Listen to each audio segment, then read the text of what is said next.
adik-adik, kembali lagi di acara Sekolah Minggu bersama Kak Frans yang akan memimpin ibadah Sekolah Minggu hari ini.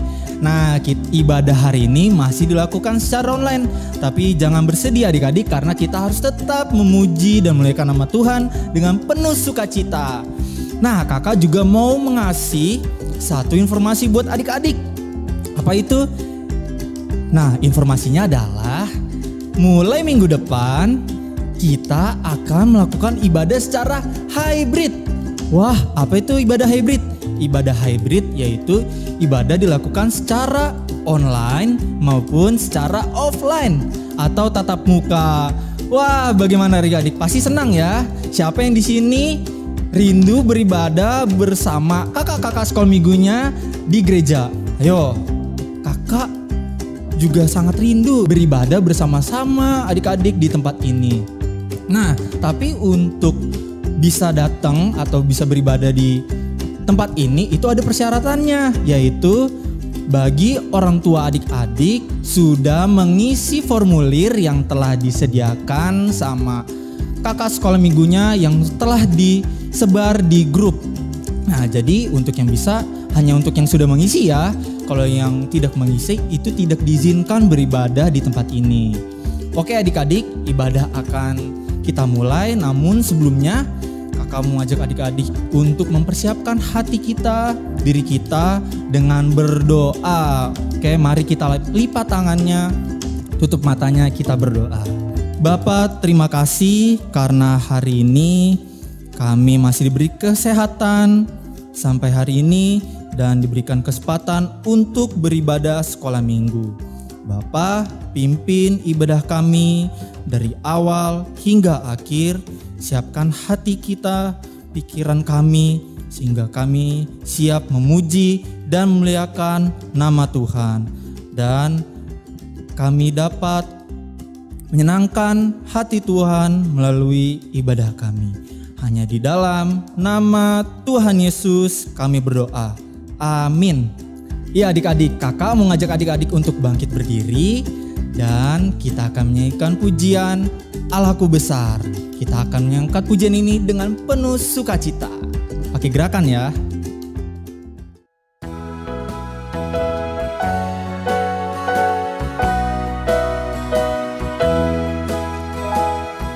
Katakan Allahku besar.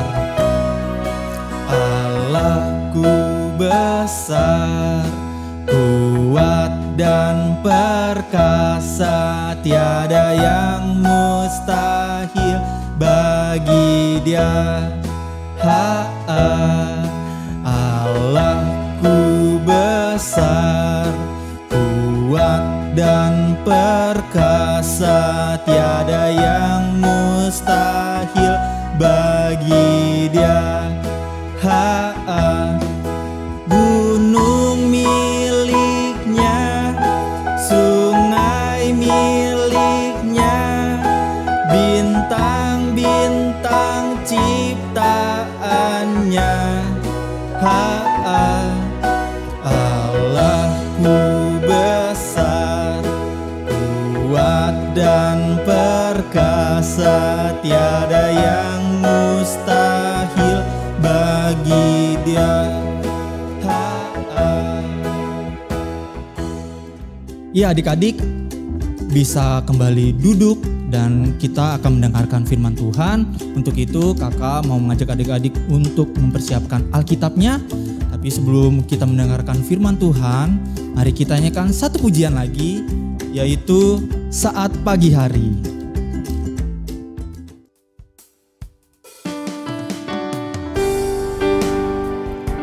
Adik-adik, kita akan menyanyikan pujian ini dengan sungguh-sungguh sebelum kita akan mendengarkan firman Tuhan.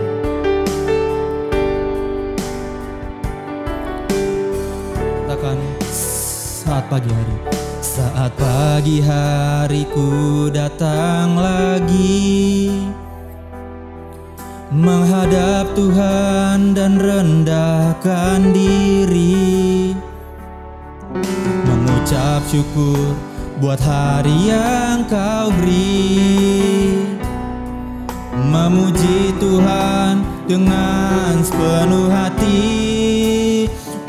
sembah Kau Allah Maha Kudus, ku tinggikan Allah Maha Tinggi, ku serahkan tubuh jiwa rohku dalam pimpinanmu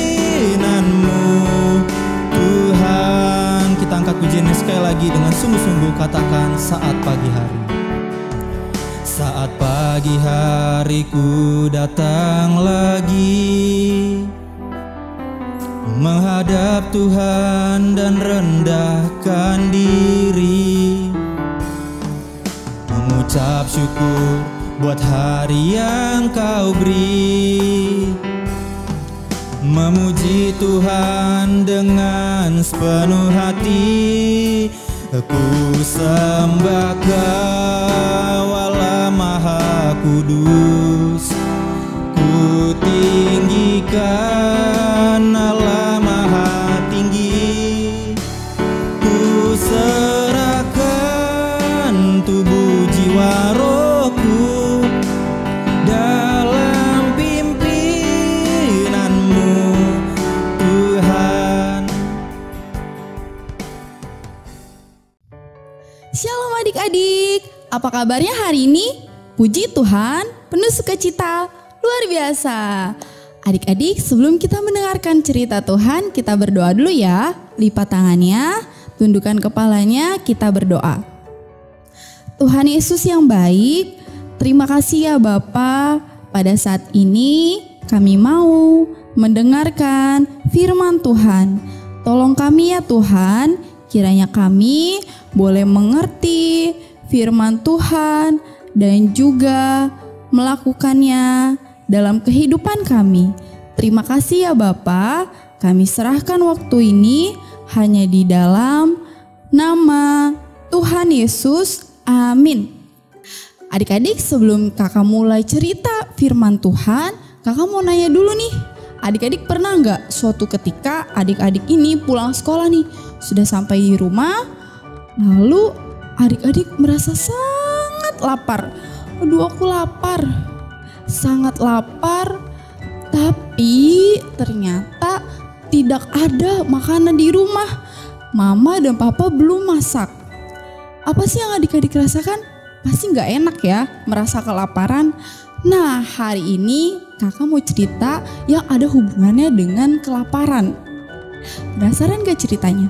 Ikuti kakak ya ceritanya.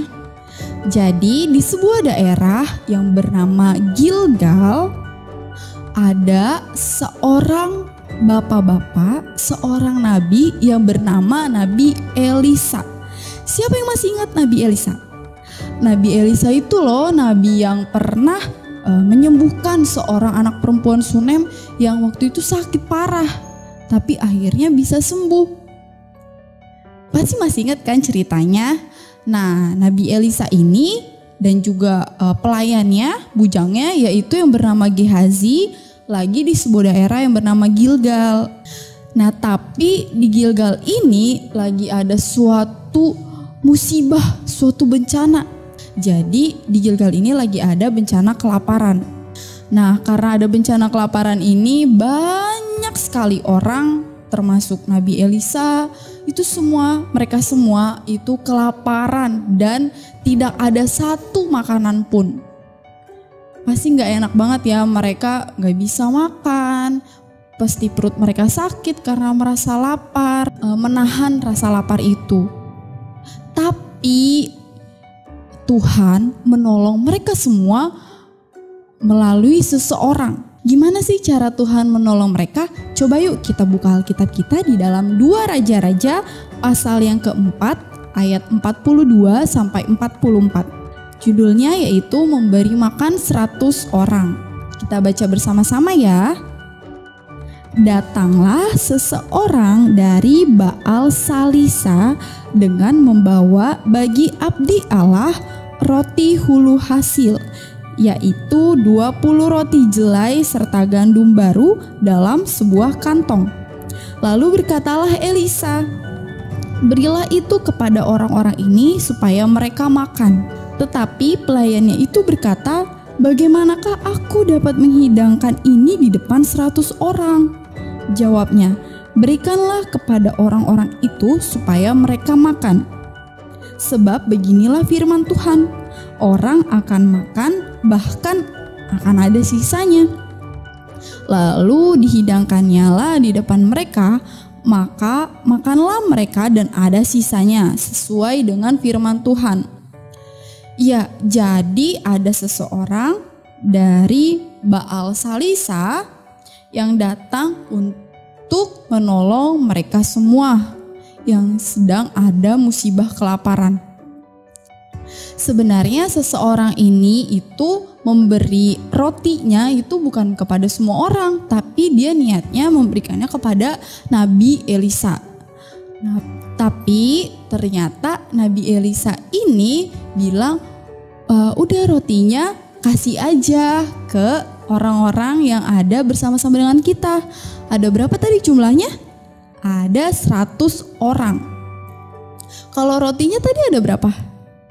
Ada 20 roti. Tapi bujangnya ini nih, si pelayannya Nabi Elisa, dia bilang, bagaimana kita bisa ngasih makan 100 orang sementara kita cuma punya 20 roti? Gimana caranya? Kalau kita pikir-pikir mustahil juga ya adik-adik. Kita mau ngasih makan 100 orang tapi kita cuma punya 20 roti. Gimana caranya? Tapi ternyata Nabi Elisa ini teringat sama firman Tuhan. Semua orang akan makan dan akan ada sisanya. Wow. Nabi Elisa ini tidak meragukan firman Tuhan sama sekali. Dia percaya sama Tuhan kalau 100 orang ini bisa makan dengan 20 roti. Lalu pelayannya ini ngasih makan lah itu roti-rotinya ke 100 orang tadi.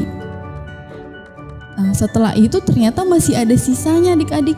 Wow, hebat ya Tuhan kita, ngasih makan 100 orang cuma dengan 20 roti, bahkan ada sisanya. Nah, ngomongin cerita ini, kita teringat juga ya sama cerita tentang Tuhan Yesus yang ngasih makan 5.000 orang dengan 5 roti dan 2 ikan. Jadi dari cerita ini kita tahu ya kalau Tuhan itu pasti akan menolong kita. Tuhan Yesus itu pasti akan memberkati kita. Jadi kita gak usah takut kalau kita mau minta sesuatu sama Tuhan. Nah, karena Tuhan Yesus itu udah baik banget sama kita, udah memberkati kita dan memberikan kita makanan yang cukup. Semua yang kita butuhkan Tuhan cukupi. Tuhan mau kalau kita membagikan apa yang kita punya ke orang lain. Contohnya kayak gimana sih Kak? Gimana cara kita bisa berbagi sama orang-orang di sekitar kita? Contohnya ketika kita bermain bersama teman, ternyata teman kita ini tidak punya mainan, kita bisa berbagi mainan kita dengan teman kita. Lalu kita juga bisa nih ketika di sekolah melihat teman kita yang tidak membawa bekal, tidak membawa air minum, makanan, kita bisa membagikan apa yang kita punya kepada teman-teman kita. Kalau kita ngelakuin itu, pasti Tuhan ngerasa senang ya adik-adik, karena kita udah mengasihi dan juga berbagi sama orang-orang di sekitar kita. Jadi karena Tuhan Yesus itu sudah mengasihi kita, sudah memberkati kita dan memberikan apa yang kita butuhkan, kita pun harus menjadi berkat. Kita harus membagikan apa yang kita punya ke orang-orang di sekitar kita, ke semua orang. Gitu ya adik-adik. Jadi itu cerita kita hari ini. Untuk tugas minggu ini bisa dikerjakan seperti ini ya.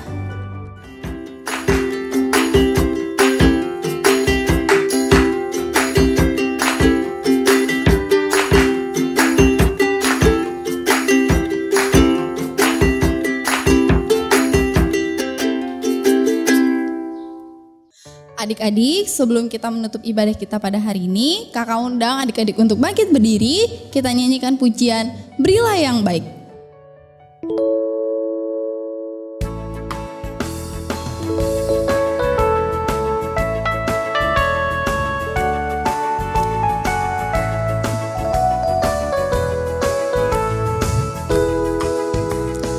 Berilah yang baik, berilah yang baik. Tuhan sudah memberikan yang